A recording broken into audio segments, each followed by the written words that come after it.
Love this podcast? Support this show through the Acast supporter feature. It's up to you how much you give, and there's no regular commitment. Just hit the link in the show description to support now. Explaining football to the friend who's just there for the nachos? Hard. Tailgating from home like a pro with snacks and drinks everyone will love? An easy win.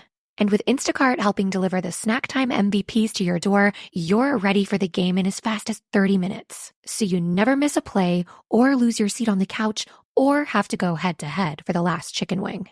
Shop Game Day Faves on Instacart and enjoy $0 delivery fees on your first 3 grocery orders. Offer valid for a limited time. Other fees and terms apply. This episode is brought to you by Progressive Insurance. You chose to hit play on this podcast today. Smart choice. Make another smart choice with Auto Quote Explorer to compare rates from multiple car insurance companies all at once. Try it at progressive.com. Progressive Casualty Insurance Company and Affiliates. Not available in all states or situations. Prices vary based on how you buy. Hey, I'm Ryan Reynolds. At Mint Mobile, we like to do the opposite of what Big Wireless does. They charge you a lot. We charge you a little. So naturally, when they announced they'd be raising their prices due to inflation, we decided to deflate our prices due to not hating you. That's right. We're cutting the price of Mint Unlimited from $30 a month to just $15 a month. Give it a try at mintmobile.com/switch. $45 upfront payment equivalent to $15 per month. New customers on first 3-month plan only. Taxes and fees extra. Speed slower above 40 gigabytes. See details.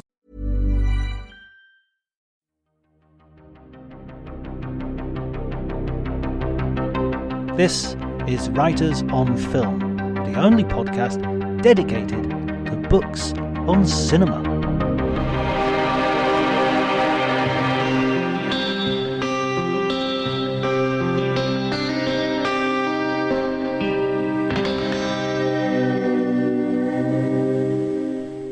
Hello everybody and welcome to Writers on Film. Today we're going to be doing something slightly different.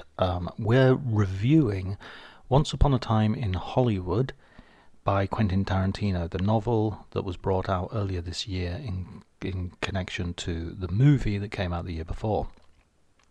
To discuss the novel with me, I'm going to be talking to Ed Potton from The Times and Damon Wise, a freelance writer whose work has appeared everywhere and who is also an expert on Charles Manson and Quentin Tarantino. He's definitely the person who's interviewed him more than anybody else on this podcast. Let's say that. Remember to follow me on Twitter at Dr. Jonty, DRJONTY. And if you like the episode, but only if you like the episode, remember to like it, subscribe it, and tell all your friends. Before you do any of that, please enjoy the conversation.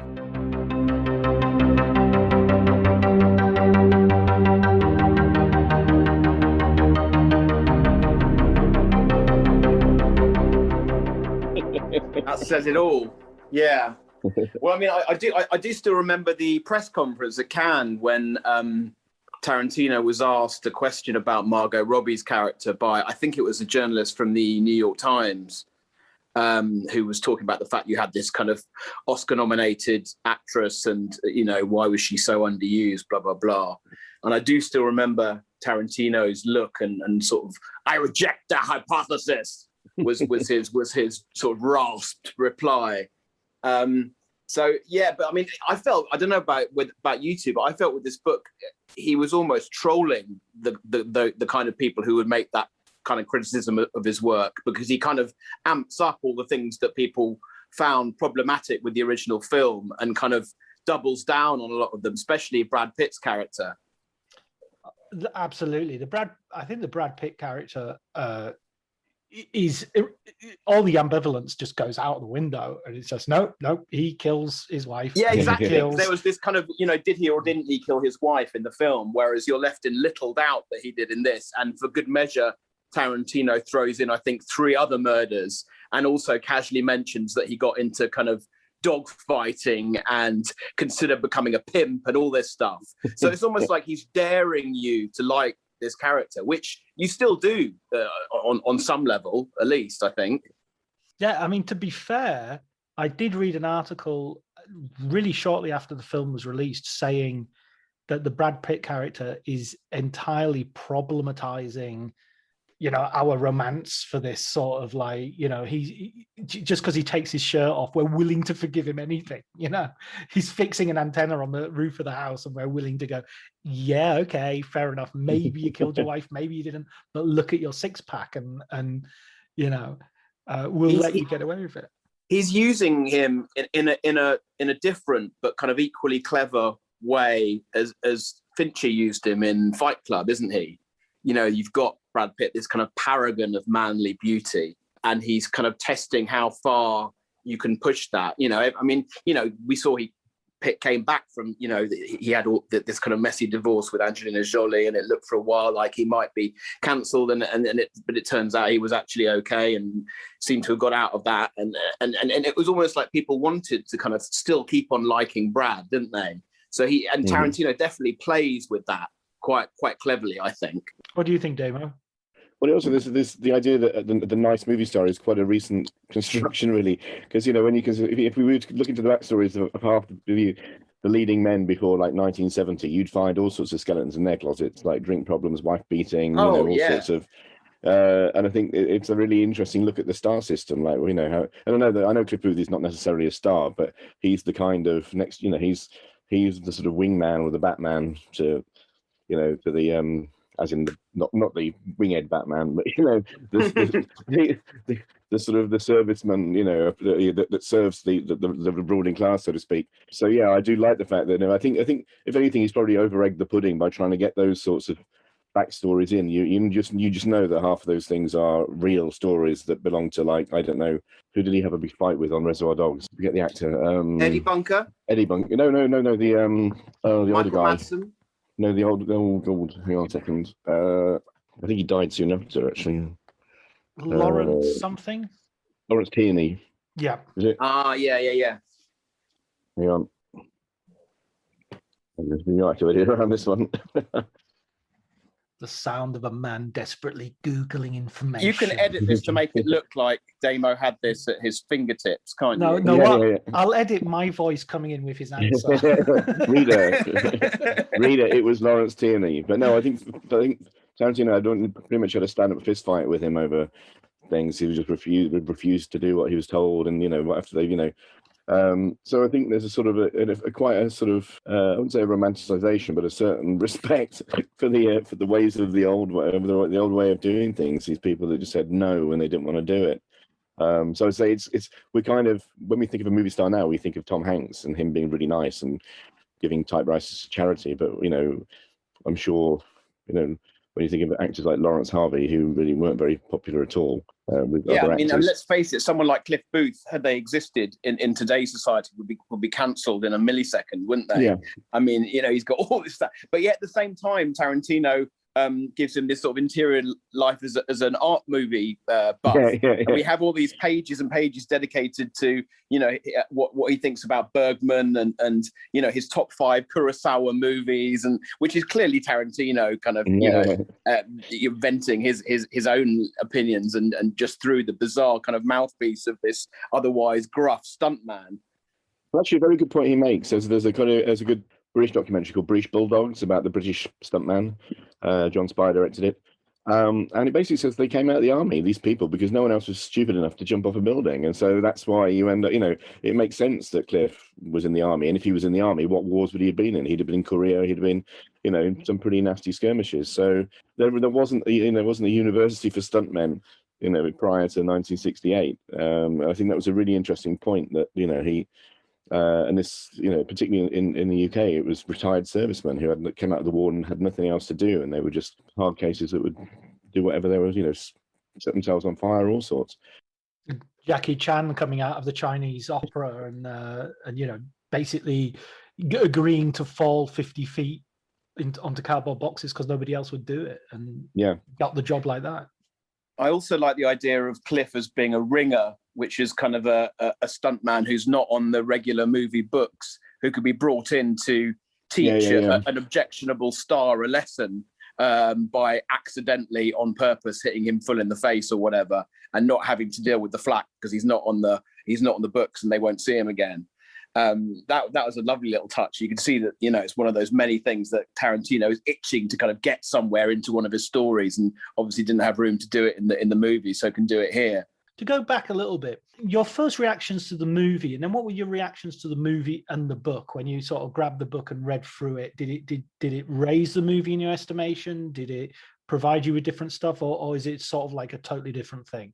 Damo, do you want to go first? Well, it's funny because when I got to page 100, which is the end of the movie, I thought, oh great, this is going to be something else, because I spent a day on set of that movie. It's the scene where Brad Pitt goes home to his dog.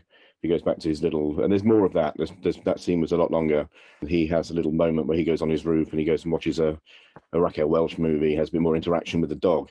That's not in the novel, but I thought it was interesting. What was interesting about the novel was it then played out much more like the film that he was explaining to me that he was making, because he kept saying it's set over 2 days in February 1969.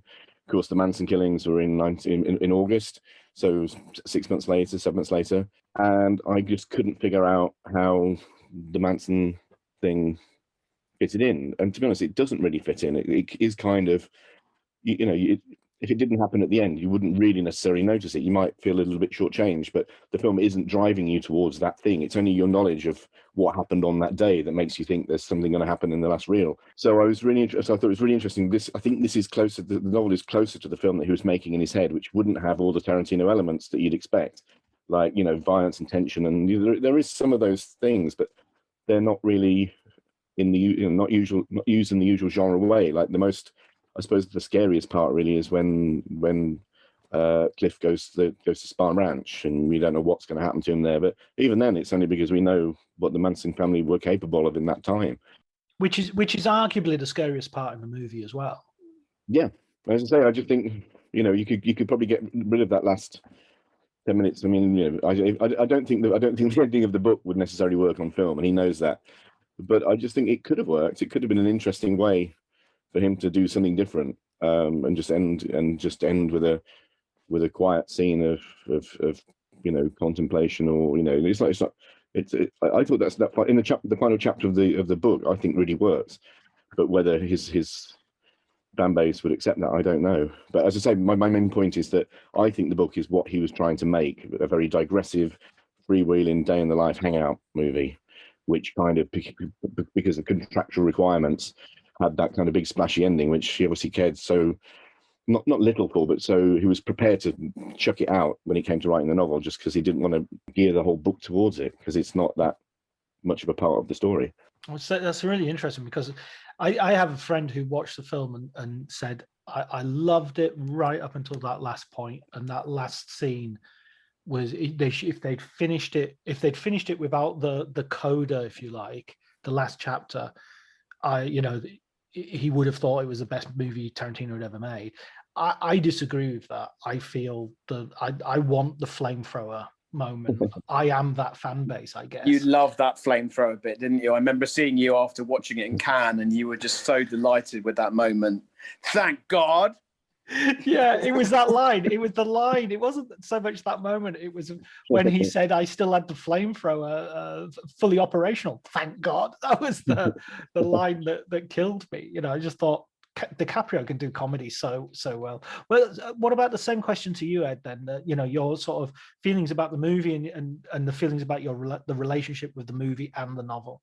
Well, I was really delighted once I got stuck into the novel to realise that he wasn't just going to rehash the emotional peaks from the movie. Now, it's really interesting what Damo was saying about maybe that was closest to what he wanted to do, but certainly I mean, for me, I mean, two of the biggest kind of peaks in watching the movie were Sharon Tate, played by Margot Robbie's joyous reaction to seeing her pratfall on screen, you know, reduce this whole cinema to laughter. I thought that was a real kind of key moment to me, and also kind of gave a lie to people who said that her character was kind of in the background, because I thought that was a really important scene, even though she didn't have any dialogue in it. And the other one was the one you were talking about, the bloody finale with the flamethrower. These two scenes were both dispensed with. I mean, they're emotional peaks in the original film. Here, they're just little speed bumps. Really, he just throws them away. He sort of almost sort of approaches them in parentheses. And he's much more interested in finding peaks elsewhere, which I thought was really brave, and it sort of it's not what typically what a novelization would have done. So he's clearly kind of pushing the parameters a bit. And Damo mentioned the kind of new finale we get in the book, which I thought was amazing, and I couldn't help but think about how it would have worked on film, where you've got DiCaprio's character on the phone to his 8-year-old co-star, and they're going through the scene. And obviously, the 8-year-old co-star is a yet another mouthpiece for Tarantino. She's the most precocious 8-year-old you've ever heard, and speaks in Tarantino-like cadences. But it works so well, just the chemistry between them. There's a few little sort of iffy bits. Again, Tarantino trolling his audience about the kind of slightly inappropriate relationship between a middle-aged man and an 8-year-old girl, which is slightly queasy. But again, you can see it's him pushing people's buttons and getting a reaction.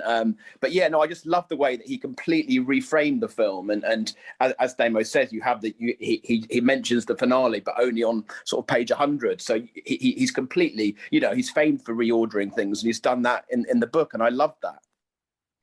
Actually, one thing I'd also say is that he kept saying to me, I've not heard him say this ever since, on that particular day. This was in Halloween. It was a week before Halloween. It was like 2018, I think it was.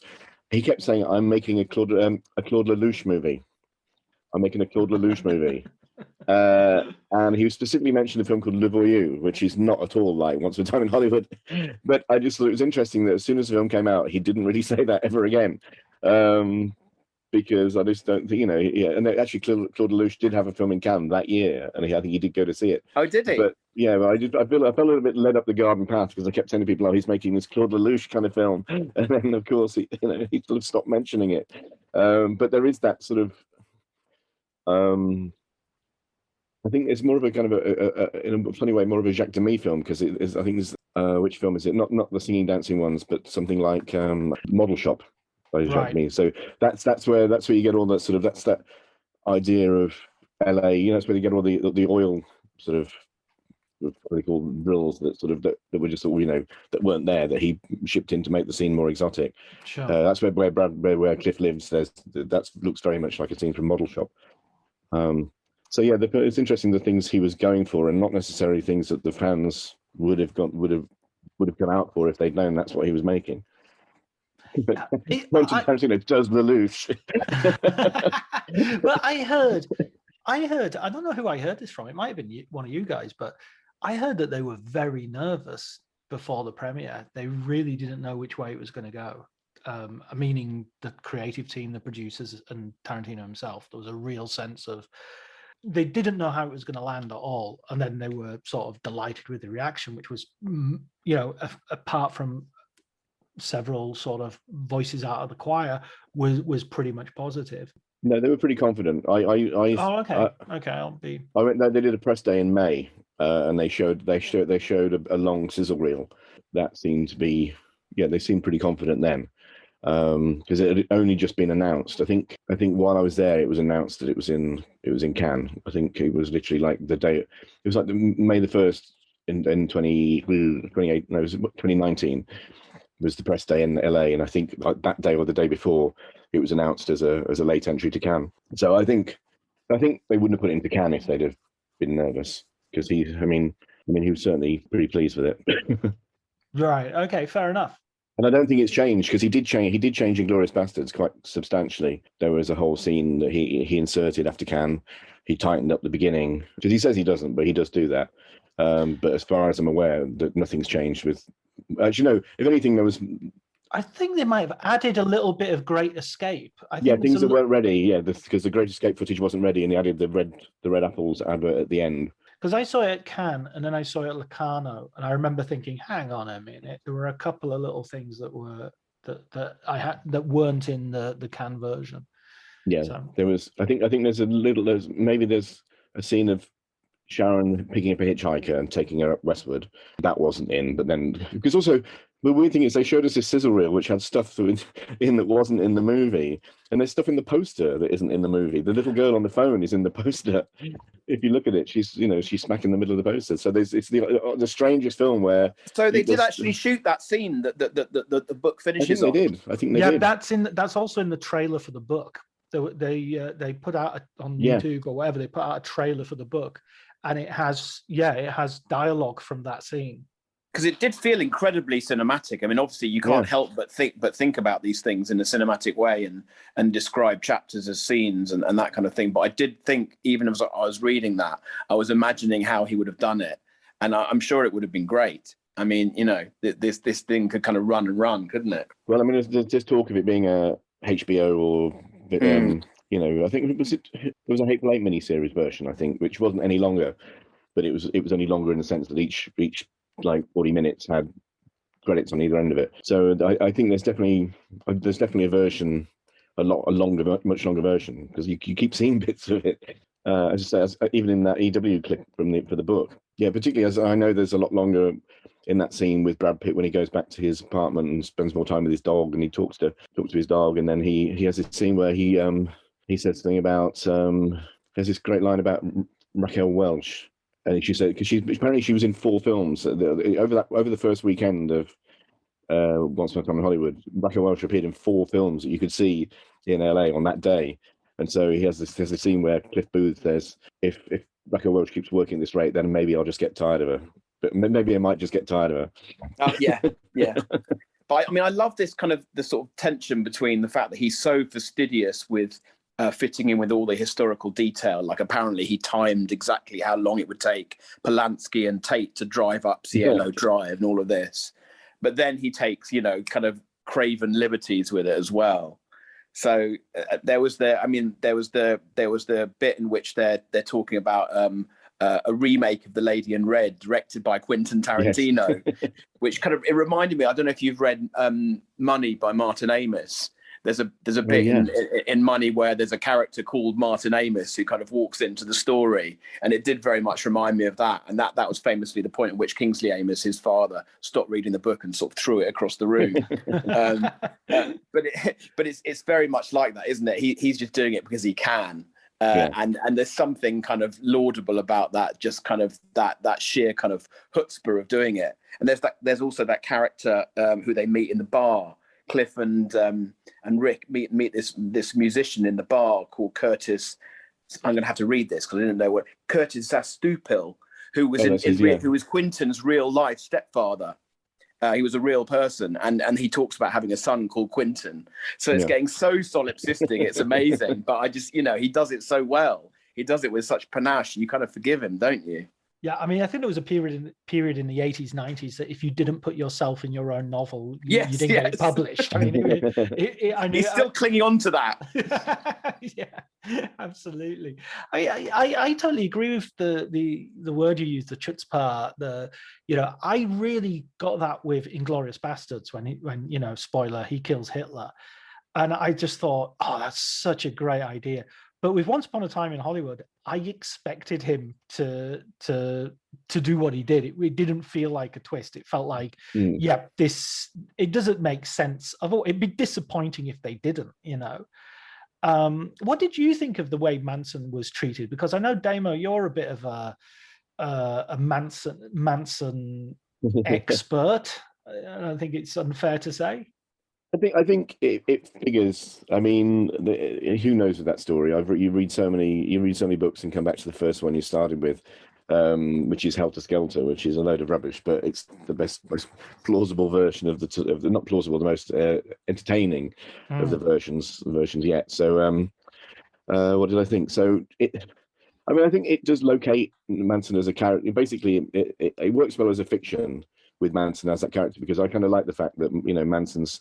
It's a bit of a rat race, going on in Hollywood, and Manson's sort of in that world. I mean, he was in that world, really. I mean, he was trying to get a record deal. Whether he was obsessed with it is another matter. I mean, this is where it all kind of this is the point in the path that people divide. So if you believe that Manson really was that bothered about a record contract, that he'd been away for a few days, came back to the ranch and just sent some people to kill some people, you know, for whatever reason, because he was so angry about not getting a record contract, that doesn't really, you know, when in fact there's the two other theories. One is that there was a drug burn gone wrong, which basically Tex Watson took matters into his own hands and was being sold bad acid. So had been sold some bad, just been stiffed on some ecstasy, I think, by Wachowski, because they did have MDMA in their systems, which is something that's never very widely publicized. I mean, they were quite druggy in that household. I don't think, apparently Sharon quite ahead wasn't, of their time narcotically.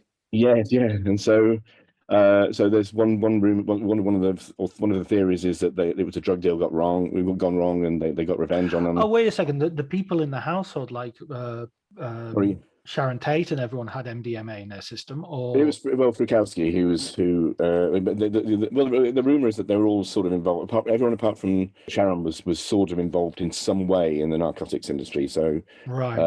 So I mean, this is just, I'm just floating this as a theory that they basically were dealing drugs, or had promised to deal drugs, and the drugs were not forthcoming. So Tex Watson took a lot of amphetamine and went a bit crazy.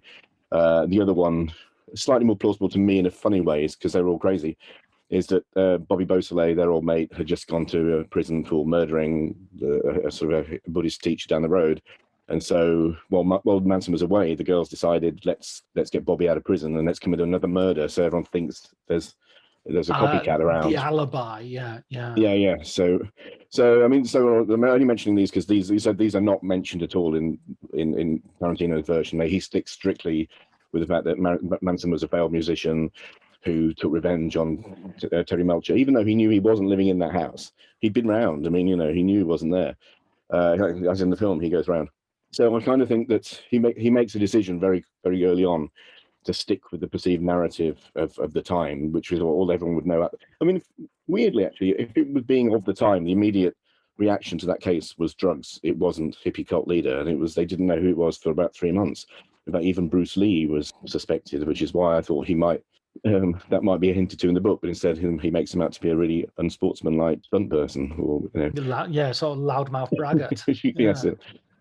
So yeah, I don't know if I'm answering your question really. So yes, in terms of, I do think it's quite a reductive vision of Manson, but I think it serves its purpose in terms of having another entertainer. Everybody's trying to make a go of it in LA, and Sharon has made it quite by almost, I wouldn't say almost by accident, but just almost effortlessly. So she's at the top, and everyone else is sort of like spiraling around her, and then Manson is just one of these people in the orbit trying to get by. Because I mean, that's indisputable. He was trying to get by. He was stealing credit cards, and whether murder was on his mind is a whole different thing entirely. I always wonder with Manson, in terms of the book and in terms of the film as well, that everybody, the critic from the New York Times mentions about Margot Robbie not having that many lines, but Manson sort of, you expect the guy turning up at the cinema like who was the guy from the Thin Red Line? Yeah, turning up at the cinema saying, "I'm Manson in the new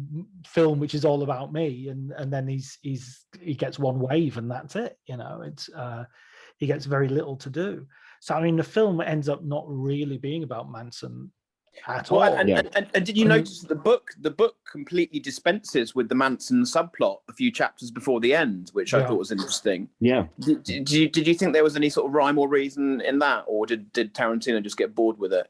I don't think he was ever really that interested in the Manson family as the Manson family. He said to me once, it's kind of like they were like the mildew around like an old painting of or an old photograph. The Manson family were like the mildew creeping around the edges of an old picture of Los Angeles. So I think in a way that's a lovely That's a lovely yeah, and it really encapsulates the slightly sort of seaminess, kind of gone to seed, slightly forgotten, and that's what makes them dangerous, isn't it? The fact that they are on the margins, no one's really aware of them. That's what gives them their sinister aspect, doesn't it? Well, I think what attracts most of the Manson family is that they were living on Spahn Ranch. They're basically living on on the old Western studios, and that's what they were reduced to. Just like Which again is yet another sort of perfect metaphor for the passing golden age that Rick and Cliff were part of. And it was only it's only 8 years before. It's not like that's how quickly it all changed. Yeah, and they're Cliff, making fun of him. Cliff Booth turning up and saying, oh, George, are you okay, George? And it's like, well, hang on a minute. You guys haven't been around for years. What kind of friends are you? You haven't been around for years. So yeah, suddenly you're really protective. It's like, you've got, what's this? I get an old person's home. I get some sort of, whereas these hippies, at least they give me. I mean, the one thing I objected to with the use of Manson, but this is a gripe I've got generally with the culture rather than Tarantino in particular, is that nobody ever brings up the fact that Manson was an out and out neo-Nazi and racist. It's sort of like, oh, he was a hippie. Well, he was a racist. I would put racist before hippie. I would put neo-Nazi but Cliff and Rick arguably wouldn't. They'd arguably see hippie as the kind of top of the list of insults, wouldn't they? Right. Well, certainly, you're left in no uncertain terms that being a hippie is not a thing they aspire to be. Yeah, well, that's exactly that. They see hippiedom as basically the thing that's sort of brushing them aside, and yet at the same time, and it's what they aspire to. He wants to work with Polanski, and Polanski is definitely more of a hippie than he is 1950s, Mad Well, Men. yeah, and the fact that people like Sharon Tate are more interested in men who look like 12-year-old boys or whatever the line was, which is very much type. Not what. Yeah. I mean, there's an obsession with sort of various forms of paedophilia in this story, isn't there? I mean, again, having a pop at Polanski for obvious reasons, but again, it's because it's kind of slightly squeamish territory. He loves the discomfort, doesn't he? What do you think of the Polanski link, Damo? I think this is what makes it such an LA story. You can't tell the story without him, but he's not integral to it. But neither is Manson integral to it. But they're all part of it. Sort of. Well, I suppose Manson's a little bit more integral to it. But I mean, it is just that. I think that's probably what's so fascinating about it. Just there are all these.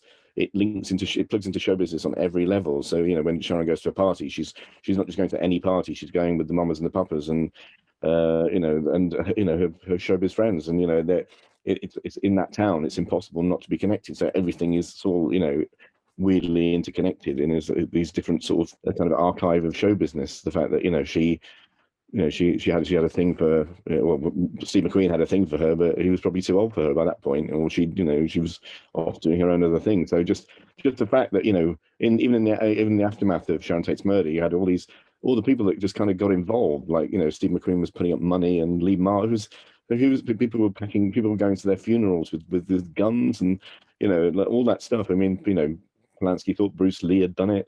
I mean, that's almost like a Stella Street sketch or something. It's like a comedy sketch, isn't it? Like, just the fact that who killed my wife? Was it Bruce Lee of all people? But that's how. And in fact, if anything, I think John Phillips of the Mamas and the Papas was considered as a possible culprit at one point. And he was a terrible criminal in his own way, wasn't he, John Phillips? Yes, very dark man. Yes, I mean, going back to the paedophilia and yes, I was going to say you can't get away from it. On a lighter note, one of my favourite additions in the book, which wasn't anywhere near the film, I mean, it may have been in a version of the film, was this story about Dalton when he was working with George Cukor, and had the temerity to make a suggestion to the great director, and said, and he actually calls cut. That's right, which no one would ever do on a George Cukor set. Yeah, and says and suggests that it's a good time to take a dramatic pause. And then Cukor says, I'm reading this, Mr. Dalton, it is my fervent belief that up to now your entire career has been one long dramatic pause. And you can just totally imagine Cukor saying that, and that again is Tarantino showing off how well he knows all of these kind of personalities from yesteryear and can kind of speak in their voices, but it works so well. There's also a bit with Polanski where I mean, I think it's seen through Sharon Tate's eyes, where he repositions the camera so something's in the way. And and everybody in the audience, Polanski says a year later when they're watching the gala, watch with the audience now, and everybody in the audience shifts to see past the obstacle on the screen, and he's manipulated them. It's a really strange moment in the film, because it's not of a piece with the other cinematography. It's a very strange choice that he's deliberately done. because she's on the phone and you can't see her face or the phone. You just see the back of her head. But I thought that was... it's a little bit like the Sharon Tate scene, isn't it? It's realizing the power you have over an audience of people. I can make all the people in this room do that at the same time, in the same way that she can make everyone burst into laughter by doing the pratfall. And that's why I thought, that scene was the essence of the film, because it is, if you strip everything away, it is about the power of storytelling, isn't it? And it's also your teenage dream of, if you want to be in a movie, what would you... I mean, my dream as a writer is walking into the bookshop or being on a train and seeing somebody read my book and laugh, and me going, "Oh, what page you on?" You want to have some kind of direct relationship with the people that you're writing for or you're performing for. Definitely. Actually, my favourite chapter is the one where Cliff meets Aldo Ray in a hotel, brilliant. and it's just quite a great. It would have been a great short story. Just this sort of this washed-up guy, and he's not allowed Whatever to you have do, booze. don't give him drink. Yeah. And of course he does, because he can't resist it. Yeah, he's basically the id of the book, isn't he? I mean, Rick Dalton is the ego. He's battling with himself to don't have 5 whiskey sours or 8 whiskey sours, have 2 or 3. And Cliff Booth is just like, whatever cigarette doused in acid, here we go, away we go. He just hasn't got any. And so if you get in an argument with him, you're probably going to get killed. I mean, he's a sociopath. He's not got any boundaries. Something we did talk about is that's in the book is it's not really mentioned in the film. I think they kind of figured it out either during the film or during the publicity for it. But Pete Jewell, who's in Alias Smith and Jones, and apparently I didn't know this. Apparently, so Pete Jewell killed himself after the first series, and in the UK, we were midway through showing that series. In America, they'd kind of moved on and they just accepted the new series and ran it as normal. But in the UK, we were so mad about that series that we just stopped. We just basically had to stop showing it. And it was a long time before they ever showed it again, because people were just so upset about losing this character. Whereas in America, because it was so last season, they kind of had moved on by the time he shot himself. I don't know if you remember that story. I mean, but it was such a big deal at the time. I mean, it was, and so I think that's really, really interesting that he managed to work that into the book and sort of give it a bit more serious consideration about, someone who's bipolar in the movie industry, and we know how that panned out. So, do you think that Tarantino, after this book, I mean, because he's always talked about writing books, he's always talked about, like, I remember when he was doing Django Unchained, and he was saying, I started writing a book about spaghetti westerns, which hasn't yet appeared, and I realized, actually, instead of writing this book, I'm just going to write my own spaghetti western. And he talked about doing a graphic novel of the Kill Bill character, the bride. Do you think that he's got like a box of books ready to go? No, I don't think there's a box of books. I think there are definitely chapters. Definitely. I know what they are. Some of them. Oh God. Every now and then he'll throw out some chapter titles, and he'll do like 4 or 5 pages on so-and-so. I think one of them was, oh God, but it was so-and-so's Adventures in New Hollywood. Did he write anything about the Vega brothers? Well, that was touted as a possible film for years. Yeah, and years. I had it in my head that he'd written some kind of prose on it as well, but maybe I'm making that up. Maybe he's probably got treatments and stuff. But I think he does definitely every now and then he'll sit down and write a chapter about something that happened. There's one I remember. It was two names of 2 directors, and it said so and so and so and so's Adventures in New Hollywood. 2 real life directors. Yes, yeah. So I don't know if you see on the New Beverly, these little bits and pieces pop up there, like little essays on movies. So I think he just does stuff. I mean, the key thing for me reading the book was, we all know he can do dialogue. We all know he's a font of ideas and trivia and opinions and all of that. It was the sort of bits between the dialogue that I thought he was untested on. But I think he writes really well. He's got a nice, clean, spare prose style, little bit of Elmore Leonard in there, I think you can detect, which isn't surprising. But I'd love to read more by him. I think he's clearly got what it takes. And this isn't good just because we all love, all 3 of us at least love the film. There's more to it than that. It does have literary merit, doesn't it? Yeah, I think so. Yeah, and that was going to be my next question, was basically, how does he stand up as a novelist? I mean, my personal experience of it was, I think it was similar to yours, Ed. I just devoured it in a couple of days. I went right through it. Now, that's not necessarily means it's a brilliant book. That I read Jack Reacher novels in 2 days, and I would never sort of hold them up as.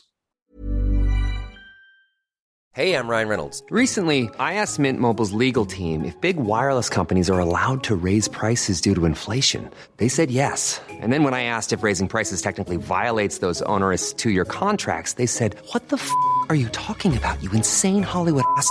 So to recap, we're cutting the price of Mint Unlimited from $30 a month to just $15 a month. Give it a try at mintmobile.com/switch. $45 upfront payment equivalent to $15 per month. New customers on first 3-month plan only. Taxes and fees extra. Speed slower above 40 gigabytes. See details. This episode is brought to you by Progressive Insurance. Do you ever find yourself playing the budgeting game? Well, with the Name Your Price tool from Progressive, you can find options that fit your budget and potentially lower your bills. Try it at progressive.com. Progressive Casualty Insurance Company and Affiliates. Price and coverage match limited by state law. Not available in all states. Great works of literature, but they're really good engines, for what they do. They do what they do extremely well. And I think he does what he does. There are real limitations to that. I think when the author pokes through so frequently, slightly regardless of, like Agent Smith with people in the Matrix, you just sort of, and suddenly Tarantino's face has appeared, in Sharon Tate's clothes, or in Roman Polanski's clothes, or wherever. I think that's a weakness as a novelist. I think that that's a weakness as a writer. But having said that, it didn't stop me, and those points were always interesting, even as I recognized that the voice had sort of broken the fourth wall somewhat. And I think it's kind of impossible to separate Tarantino, the writer, from Tarantino, the ridiculous kind of ego. I mean, and if you did, there would be something lost, wouldn't there? But also, I mean, I thought it was quite smart that he's kind of written it in the style of a tie-in novel, which I thought that was pretty, a pretty hard tone to affect, and he kind of nailed it in the sense that we know that it kind of doesn't take itself so seriously that it's aiming for. It's not like Morrissey's novel or something like that. It's not something so archly self-serious. I think Morrissey wrote a novel. Yeah, it was called The List of the Lost or something. It had a famously terrible sex scene in it.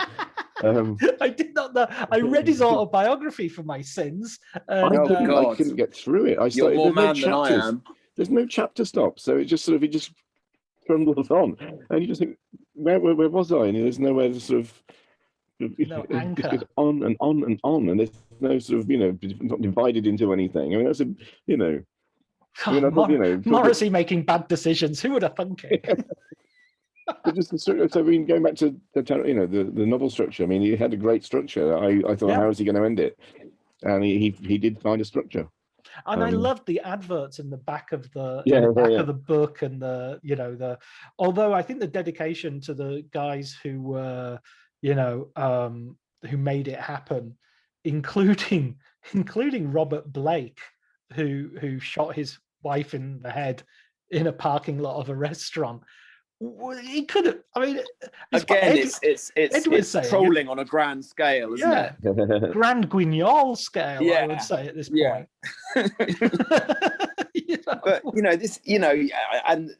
But it's why I think people shouldn't take him too seriously. I mean, he is, apart from everything else, he's a really good comedy writer. He's really funny, and he is taking the piss a lot of the time, isn't he?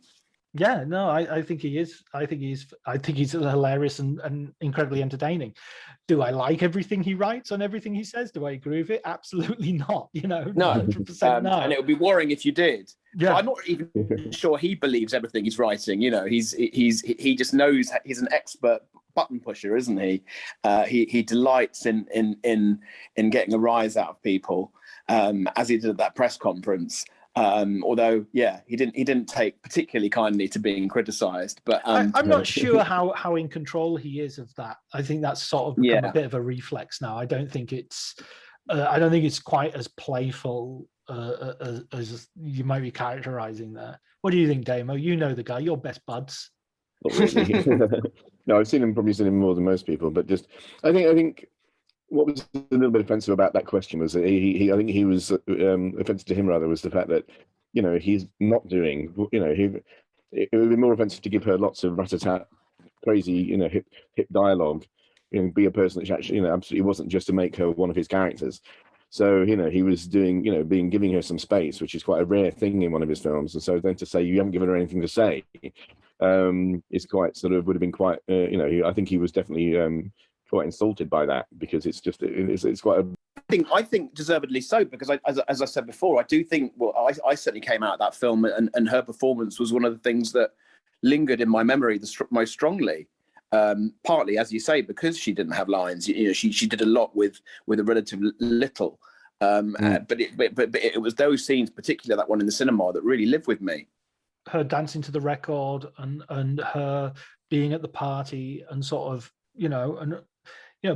going to the bookshop, and buying Roman Polanski the first edition of Tess, which he then made after she died. Yes. There's little things like that which do they have to be subtitled for people who are stupid, just sort of things like that got me. The fact that but she didn't say much, so it couldn't have been a performance. Yeah, it's a little bit of the sort of the way criticism sometimes feels like it's going, where we're timing things and we're dividing things, and I mean, a little bit like the Bechdel test that is great. It's a great tool to just think about, but it's not, and I don't think was ever meant to be a formula which decides, whether something is a feminist movie or not. No, I was just going to say your point about him not being completely in control of the little storms he sets off, I think is totally true. But I do think he enjoys it, and as you say, maybe in a kind of in a sort of compulsive way, he's just sort of addicted to it now, isn't he? But yeah, you're right. That doesn't necessarily mean he knows where all these things are going to lead. Yeah. I mean, I think the worst example of that, not so much the Sharon Tate example, but was the Bruce Lee, in that I think he misspoke a couple of times in a way that he could have easily dialed back and sort of didn't. I think when he was talking about comparing Bruce Lee to American stuntmen, when of course Bruce Lee was American. It wasn't like he was he was Chinese American, but he was still American. Yeah. And I think that those sort of things, he could have easily went, oh fuck it, yeah, I misspoke, I should have said this, and that's. He tends to kind of double down or lash out when confronted with those situations, doesn't he? As he did in that press conference. And I think that particular comment was on Joe Rogan, and people seem to lose their minds when they go on that particular podcast. Joe Rogan, by the way, for our listeners, might not have heard of it. It's another not quite as popular podcast as this one. So I just wanted to point that out. Slightly less stellar guests. Exactly. Elon Musk asked to come on this podcast. I said, have you written a book about a film? No. So shut up. So are you looking forward to the next Quentin Tarantino novel and the next Quentin Tarantino film? And what do you think it might be, given that he's sort of said that he's done? Well, the next book will be criticism. It's going to be it's going to be a compendium book of all these sort of his thoughts on, I think, he seems to be specifically keen on sort of late 60s, early 70s. Maybe more early. I think 1970 is a big thing for him, because I asked him if he was, if Once Upon a Time in Hollywood was in some way a precursor to his interest in the 70s, and he sort of said no, completely different. Good long question, very short answer. But he did. There's a the Lumiere Festival in France it's about a couple of months after Cannes. It's like September, October. He did a 2-hour lecture there a few years ago it's literally called 1970, and I think he did like 4 films, about how porno chic, this sort of just the kind of things like what was happening in 1970, how the porn film nearly went mainstream, this sort of stuff. So I imagine the next book will be a sort of like him. He'll be taking the critics head on and sort of saying, look, you can't make a film, but I can do what you do. And I think that'll be another bit of epic trolling there. So I'm sure there'll be some character. There'll be some. I think there'll be some. What's the word? Careers redefined. Surely he's going to make another film, though. I mean, surely he's not going to stick to that. He's got it'll be one more, hasn't he? He's got one Yeah, more. there is one more, but I mean, surely there'll be more than that. I don't know. It's either 10. Well, it's either 10. It's either 10 and out, or retire at 60. But there's still the door open to television and theatre. So it's a kind of a bit of a, there's a little, I wouldn't say it's a cheat, but there's a little bit of wiggle room to get out. Yeah, I mean, you could see. Yeah, imagine if Netflix got hold of them or some, or HBO. It would be, yeah. It's not like he's been banging them out like Alfred Hitchcock either. I mean, or even Steven Soderbergh, who when he retired, when was it? 20 years ago he retired. Yeah, and has since made how many movies? I think he will in terms of celluloid films. I think he will retire because it's such, it's quite a big effort to, I kind of agree with him on the old man movies thing. So you see some of the older huffing and puffing.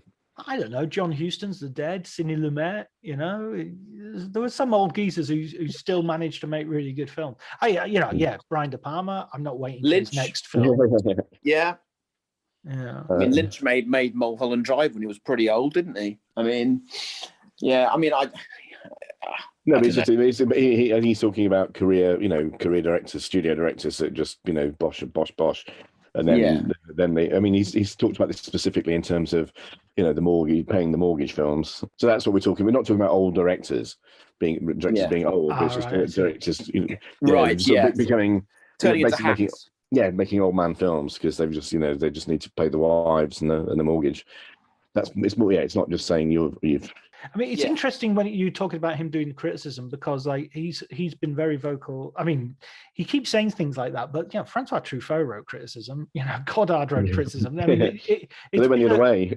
It's been a permeable. That separation between critic and filmmaker doesn't really hold water. But there aren't many who do both, though, are there? I mean, Bogdanovich. Brady used to do it. Yeah. Yeah. There are a fair few. I think there are a fair few. I don't necessarily have loads of names off the top of my head, but there aren't many directors as high profile as him who would regularly do criticism, I would say.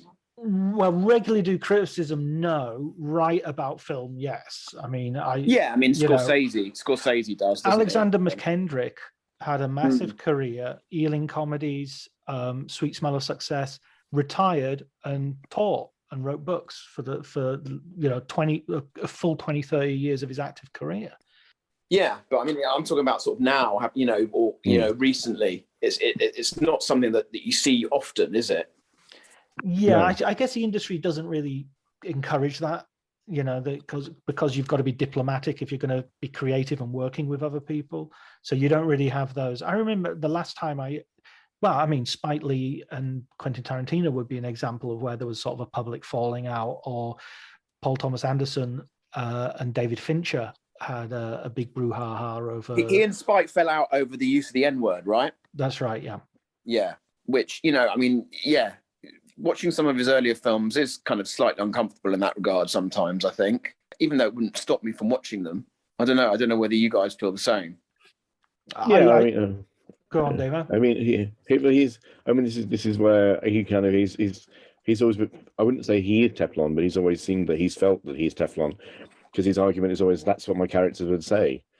But he did seem to take particular relish, particularly when it's his character in Pulp Fiction who is using the N-word, didn't he? And I think that was Spike Lee's point. The use of the N-word per se, it was he's making this film as an excuse as a white guy to use the N-word with Samuel L. Jackson. That was he's living out a fantasy. But so many this is where I can't disentangle Tarantino from his movies, is so many of his films seem like wish fulfillment fantasies. And the book too. Oh, massively, massively, even more so maybe. Yeah, absolutely. Oh, it's complete geek wish fulfillment fantasies, but they're so compelling that why not? Actually, I did wonder because he did write like 7 episodes of Lancer, so that could be something that it's quite fascinating, the things that he says he might do and then never. I think he's quite. I think it was Eli Roth said it's kind of an interesting sort of way of keeping your career going by keeping people feeding people these continuous like loop of things you might do when you've got no intention of ever really doing them. But it keeps Star everybody. Trek movie he was going to do, and he was going Well, to that do did exist. Casino That did Royale. exist. What I mean, the script existed. No, I think maybe it was a treatment, but there was certainly a script that was. There was a version of a script that he worked on. I think someone mentioned it recently that there were. It's an R-rated Star Trek movie. Wow, I'd watch that. Do you think? Yeah, I would, but I think they already did it with Starship Troopers. Well, yeah, essentially they did, didn't they? I mean, yeah, he's just got such a phenomenal store of arcane knowledge, and it's sort of so effortlessly deployed. I did an interview with Edgar Wright recently for the Sparks documentary, and he said, because he and Quentin are mates, they obviously share a certain kind of sensibility. He's the only person that has any connection with him at the moment, I think. Since during the lockdown, Edgar was the only person he was in contact with. Really? Why is that? Yeah. No, he just when he disappears, he disappears. There's no. I don't think. I think he's got. There was a rumor that he had an iPad. I don't think he's got a mobile. When he's not working, you just can't get hold of him. But apart from Edgar, mysteriously can. He was talking about the fact that he told Quentin, I'm making this documentary about Sparks, and Tarantino said, if you interview Jane Wiedlin, you got to interview anyone who makes a documentary about Sparks. Has got to interview Jane Wiedlin. For those who don't know, she formerly in the Go-Go's had a relationship with Russell Mael of Sparks. And Edgar Wright hadn't thought about this, and then immediately, pretended that was all in the works. Oh yeah, of course I'm interviewing her, and then immediately ran off and got hold of her agent and got her in the film. And she's basically the best thing in it, other than the Sparks brothers, and that sort of casually, drop something that kind of completely makes your film massively better in the drop of a hat.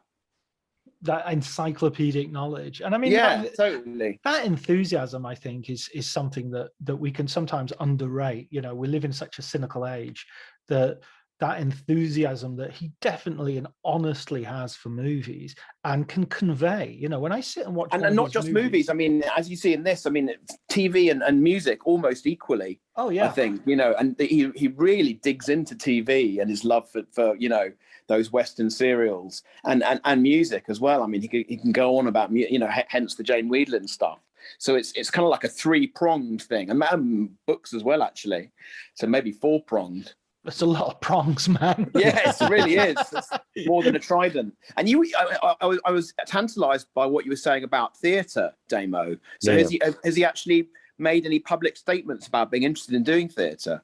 Yeah, I think there was talk of doing Reservoir Dogs as a play or something like that. I mean, which would make sense. And even Hateful Eight, he was going on about that being the Iceman cometh. No, I think he has talked about it. I mean, when people would go, wouldn't they? I mean, because he would always get the one thing. He'd get actors. I was going to say the thing that always annoys me about when people sort of try and I think he's right to sort of to limit the number of films he's going to make, because he's going to be very, very over soon in a kind of cancelled way, because there'll be a whole new wave of directors that it's that kill your fathers kind of cycle that we see in filmmaking, where he'll be I mean, the fact that we can't get any women to talk about the movie and talk about the book suggests that there are already people sort of weighing up and measuring his coffin to say it's just toxic masculinity, which, and he probably knows that, doesn't he? Well, that's what I'm saying. I think because at the premiere of Once Upon in Hollywood, I could feel some of the stuff missing, not landing, because the audience was too young, and I mean, I'm sort of too young, but I mean, I know what the references are, and I mean, a lot of it goes whizzing over our heads at our age because it's from a much earlier Hollywood. But I really felt a lot of the stuff kind of wasn't landing, and I think the next few generations of film goers are not going to be into the minutiae as much as he is. I think it's going to be a bit like, it might just become a bit of a hipster thing with vinyl, with dial telephones, and people who collect typewriters and instead of iPads, that sort of. I think he might become a bit niche, because he captured something so incredibly well in 1992, and he's still he's the only one still doing it, really. I mean, Spike Lee is probably, how many people have had a 30-year career? I mean, there's not really that many. There's only him and Linklater from that generation. Coen brothers. When did they first? No, they were sort of 84. They were an 80s kind of thing. So he was of the 90s. This is what I'm saying. Okay, the I waves, see. Of that in the specific waves. cohort. Yes. Paul Thomas Anderson, maybe. Yeah, he's of the later. Yeah, he came a bit. When was he? That was the end of the 90s, so he was almost cusp of the 2000s. But to your point, Damo, when I watched in the early 90s, I watched Reservoir Dogs, and Michael Marsden says to Harvey Keitel, I bet you're a big Lee Marvin fan. Everyone in the audience knew who Lee Marvin was. Mm-hmm. I knew who Harvey Keitel was. Most people knew who Harvey Keitel was. So there were things bouncing around there that were just available to everybody without any geekiness required. Fast forward to Once Upon a Time in Hollywood, I get it. It's not meant to be contemporary the way Reservoir Dogs was. So it is a period piece. But there'll be swathes of the audience who don't really know who Steve McQueen is. There'll be people who know who he is, but have never actually sat through a film but with him in it. Which isn't true of people our age, of course, because The Great Escape was mandatory every Easter. But there are a whole bunch. I'm 49 years old. There are whole swathes of film history that I assume are a given. Wrongly, absolutely wrongly. They're not a given. I mean, people are starting with The Matrix. They're starting with Fight Club. That's the first film they've taken seriously, and they're going from there, on. But what you have now is Wikipedia and at your fingertips, so you can bone up on this stuff relatively easily in a way that you couldn't when we were kids. So it's that much easier to delve into it if you're interested. So true. I just mean it as a given thing that I wouldn't need to go to my local library in the 1991. Yeah, but there was an element of it being slightly kind of, you had to make an effort to know about this stuff in a way that you don't necessarily now. I think you can crib up on it. You won't have a deep, but you can use these things at your fingertips to kind of give you a rough awareness, and then discover more if you want to. If you want to go and watch a Lee Marvin film after that, you can do it. No, I think John's right in a way. Is that what's going to happen to Quentin is the fact that he can no longer rely on everybody having a shared history of cinema. So, for example, if I was a kid and a black and white film came on, I'd say, "Who's that?" And then my dad would say, "That's Humphrey Bogart." So I would know who Humphrey Bogart was, because my dad, who we were watching, it was on television in our house. Whereas now, what are the chances of a Humphrey Bogart movie? What are the chances of a whole family sitting down to watch a Humphrey Bogart movie and everybody knowing who he is? It's so I think the fragmentation of culture will affect his films quite severely, I think. So even to use another example, the opening of Reservoir Dogs, they're talking about Madonna, and maybe Madonna is one of the last sort of huge divas that kind of everybody knows. You don't have to listen to her songs. You don't have to be a fan. That's exactly the point. If you remade that scene, if you redid that scene with Dua Lipa, how many people would say it's an iconic scene still? Would it still be interesting? Or Lady Gaga. I mean, there are equivalent names you could put up there, but Lady Gaga would work. Lady Gaga would probably work more, yeah. But listen, guys. Still an interesting point. Yeah, it's always an interesting point when Johnny Boy's on the case.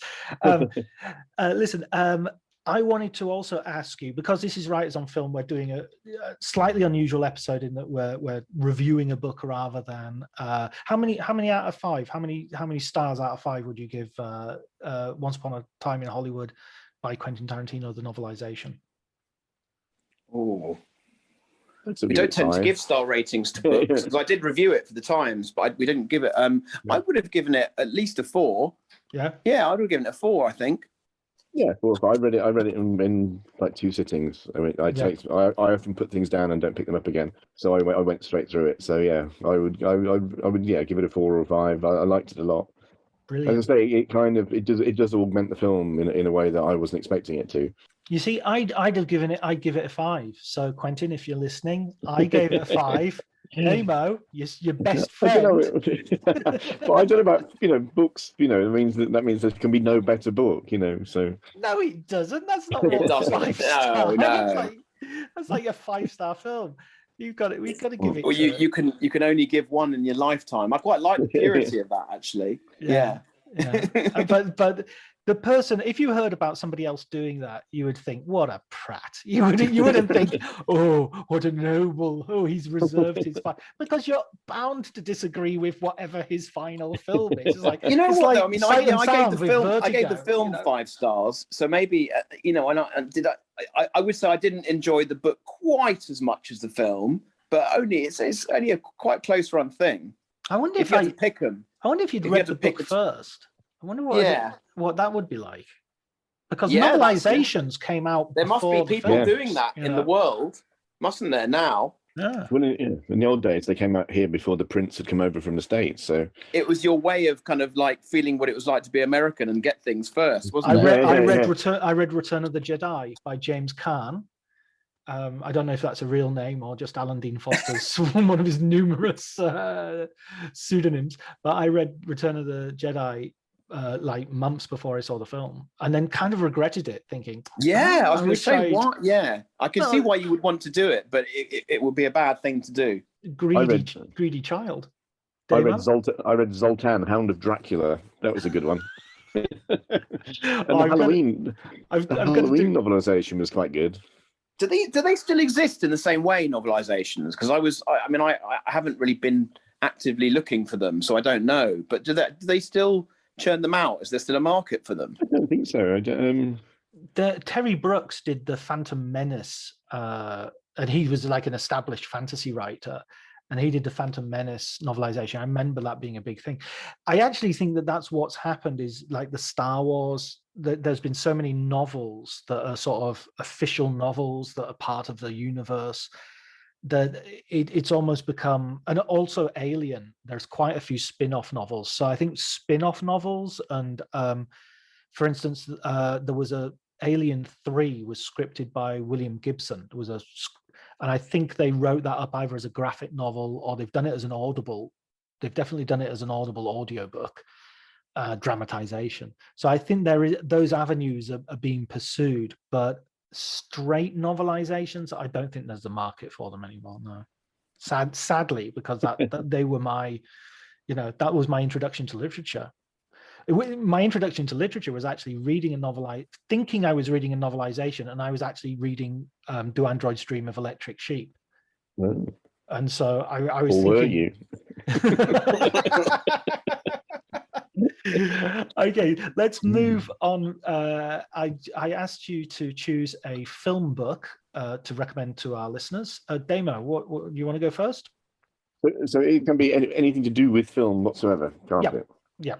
So my book is called Nice Guys Don't Work in Hollywood, and it is the adventures of an aesthete in the movie business, written by Curtis Harrington. And it's a great book. It's about basically a guy who started out making experimental films. He worked with Dennis Hopper on a film called Night Tide, and ended up making The Colbys on television. But he had a sort of career in The Colbys was like the Dynasty spin-off? Dynasty spin-off, yeah. Right. It's Dynasty or Dynasty? Well, depending on which side of the Atlantic you are. Yeah, so it's a really, really good, easy read. It's just about a woman's, growing up. It's the only book I've ever read that mentions Andre Gide and the Colbys in the same, in the same chapters, whatever. But he's just, he directed Who Slew Auntie Brew and What's the Matter with Helen. So he had a kind of a good schlocky horror career, very gay as well. So lots of anecdotes, but just a very, very easy read. I think it's out of print now, but I actually did buy my copy in Hollywood.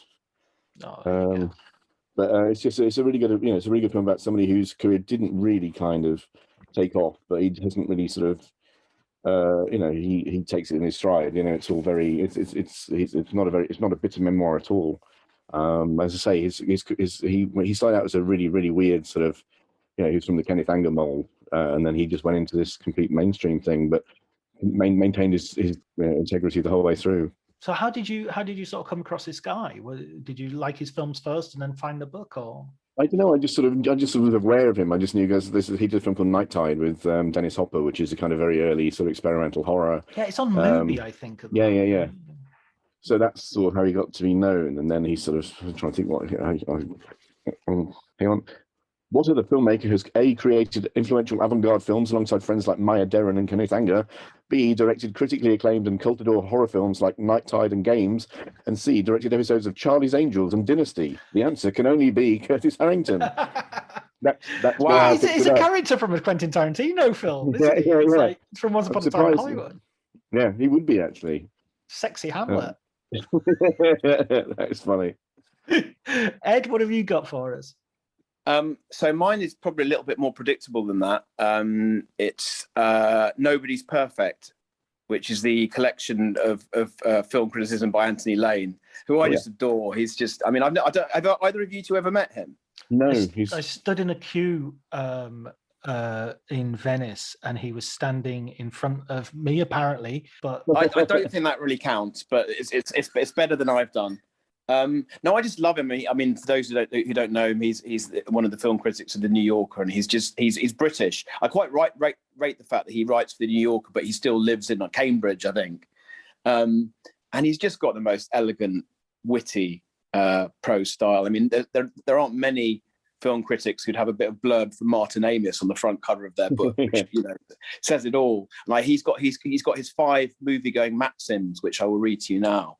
Number 1, never read the publicity material, which I think is often good advice. Yes. Number 2, wherever possible, see a film in the company of ordinary human beings, i.e. not critics. Number 3, try to keep up with documentaries about Swabian transsexuals, or see everything regardless of budget and hype. Number 4, whenever possible, pass sentence on a movie the day after it comes out. Otherwise, wait 50 years. And number 5, try to avoid the Lane technique of summer moviegoing. Most of which I think is fairly sound advice. I'm also fascinated by the fact that he's married to Alison Pearson, who is a British newspaper columnist who lately has kind of taken quite a sort of sharp turn to the right. Yes. And I'm sort of imagining what discussions must be like on over their breakfast table, whether he sort of talks about seeing the latest, Tarantino or whatever, and she's kind of going on about immigrants or, Yeah, absolutely. But anyway, he's wonderful, and there's always a line of his that sticks in my mind. He's his review of The Revenant. There's that bit where DiCaprio's character kind of in homage. I always thought to Han Solo in Empire Strikes Back when he rips open a horse and gets into it because it's so cold. But I thought these things smelled bad on the outside. Yeah. But Lane says something like he does what anyone in the situation would do. He checks into a horse. Which I couldn't think of anyone who would come up with a line like that to describe that particular scene, which I thought was wonderful. So yeah, he's just really funny. He's really classy. I'm just glad he exists. And long may he do so. I remember a line of his from the Scarlet Letter, the Gary Oldman, Demi Moore, quite sharply forgotten film, where he talks about them doing horizontal square dancing. That's how he describes them having sex.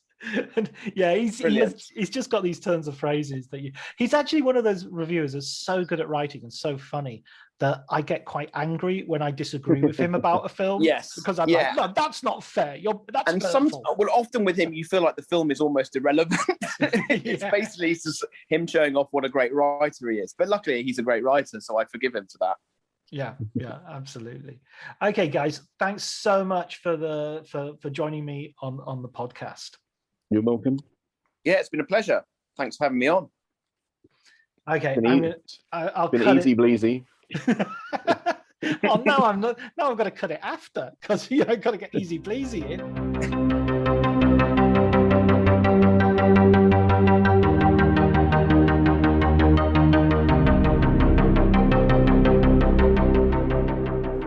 So that's what we thought about Quentin Tarantino's novel of Once Upon a Time in Hollywood. Thanks go to my guests, Ed Potton and Damon Wise, Damo, as we were calling him all the way through. Thanks also go to Elliot Atkins as ever for the music, Ali Harwood for the art, and until the next episode, please take care.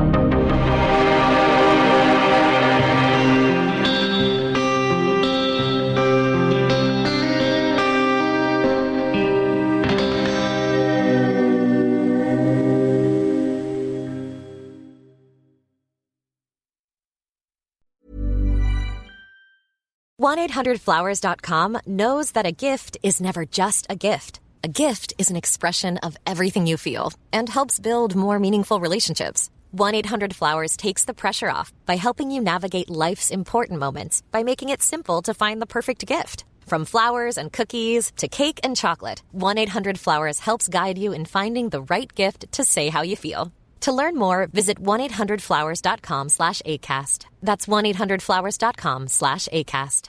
Cue the fireplace and your favorite fall movie. There's nothing better than a cozy evening at home with a glass of First Leaf wine. First Leaf is a personalized wine club that delivers right to your door. Sounds magical, right? They get to know your favorite tasting notes, which varietals you enjoy, and whether you prefer sweet or dry wines. So in every shipment, you get bottles tailored to your unique palate. Go to tryfirstleaf.com/fall to get your first 6 wines for just $44.95 with free shipping. My dad works in B2B marketing. He came by my school for career day and said he was a big ROAS man. Then he told everyone how much he loved calculating his return on ad spend. My friends still laugh at me to this day. Not everyone gets B2B, but with LinkedIn, you'll be able to reach people who do. Get a $100 credit on your next ad campaign. Go to linkedin.com/results to claim your credit. That's linkedin.com/results. Terms and conditions apply. LinkedIn, the place to be, to be.